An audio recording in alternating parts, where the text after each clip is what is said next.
کرمپور میں اہل سنت بریلوی جماعت پارا نور مصطفیٰ جامع مسجد میں سالیانہ عظیم الشان عید میلاد النبی صلی اللہ علیہ وسلم جلسہ مولانا صدر الدین حسینی، استاد محمد ابراہیم شیخ، ذوالفقار علی ملک، زاہد حسین میرانی، حیات علی میرانی، غلام عباس ملک جماعت جی زیر میزبانی تھی گزریو۔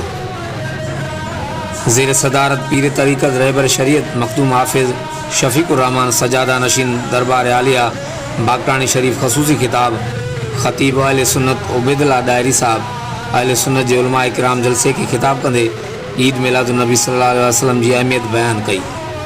سندھ علاقے جے مشہور نعت خوان نبی کریم صلی اللہ علیہ وسلم جی شان میں نعت پن پیش کیا۔ جشن عید میلاد النبی جلسے میں شہرن علاقے واسن وڈی تعداد میں شرکت کئی۔ جلسے میں شریک جماعتن کے ننگر پن کھارائے ویو۔